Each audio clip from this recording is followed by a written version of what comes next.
Төмөн далайн ажилтайг Монголын бүх шоронгоор дамжуулжээ. Төмөн далайн ажилтай хэмээх хятадын эрлийн зэрэг 1980-ад оны шоронгийн хулгарууд андахгүй.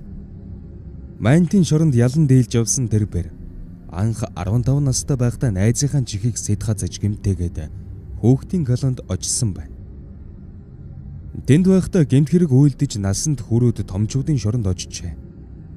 Тэгээд шоронгоос суллагдalгүй байсаар нийтдээ 33 жил ял эдэлжээ. Ажилдаа яагаад ингэж олон жил ял эдлэх болов гэвэл Атман гэсэн додтголтой хүмүүстэй савл хийвэл зодтолддог. Тэднийг заавал дээлж байж салдаг байж.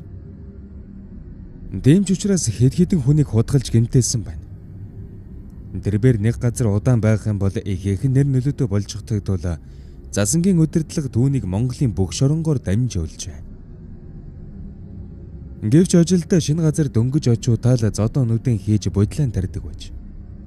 Манер 1978 онд Батүлзийн шоронд байхдаа тентхийн хянагч төмөр тоогоо гэгчин эхнэртэй жиг ургуулж улмаар жирэмсэн болгоод нэг гэр бүлийн хооронд бөөн бодлын хутгсан байна.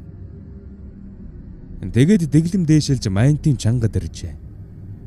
Энэ дээрээ мөн л зодоонуудын хийж тухайн үеийн шоронгийн атман дашийн мунда Дорнговын Ванчиг Жамба нартай анман үзэлцдэг байж. Ажилдаа 1984 онд шоронгоос суллагдах тунд өгчээ. Гэвч түүнийг суллагдахаас 2 хоногийн өмнө Ванчиг Жамба ажилдаа гэдэг энэ хятадын эрлизийг шоронгоос гаргаж ёстой болохгүй. Ямар нэг зодон үүсгэж ялыг нэмүүлэх хэрэгтэй байна гэж гал хамуудтан хэлсэн байна. Ер нь шоронд зодон үүсгэж хэн нэгэнд ял нэмүүлдэг бичигдээгүй хууль байдаг байж. Ванчиг Жамба ажилдан ялыг нэмүүлэхийн тулд говалтан хэлтгий базар гэгч этгээдийг хөлсөлжээ. Энэ этгээд хүн өдөж зодуулахдаа гаргууд нэгэн байсан бөгөөд өдийн хоолны үеэр ажилдан хөл дээр санамсаргүй маягаар гიშгэж. Гэтэл угийн ямаа өмгтөө ажилдаа чи юм бөөс доодгоо харж явхад яадаг юм. Ер нь чи миний хажуугаар зөвшөөрлгүй өнгөрдөг хин юм гэд босоод ирж. Энэ үед хэлтгий базар чи намайг бөөс хинэ төрөний бөөс толгойд гарахыг чи харах уу гэд ажилдаа нөөрлөө тавхтай бандангаан цацаж орхичээ. Ажилдаа үнэхээр дэзсэнгүй. Уг нь дэсэд өнгөрсөн бол тэр 2 хоногийн дараа шорон голсолдогдох байлаа л да. Хоршоор нь дээд зэгтэн тулсан манер хэлтгий базарын өөдийн шүдийг цөм зөхөө зогсохгүй. Чихийг нь сэт хазаж цустай нь хутгаж орхисон байна. Ингээд юу нөгөө шорон голсолдогдох байх вүлээ. Бусдын эрхчлөөнд халдсан хүний гоо сайхан зэвсүүлгсэн гихцүүл ангиар 5 жилийн ял нэмүүлхэн тэр.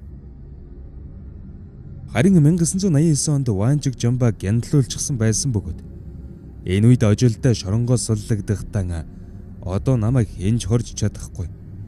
Харин Ванчиг Жамба байсан бол намайг нэг удаа тогтоох байсан биз. Ванчиг Жамба ер нь гяндандан өөх тавилантай хүн.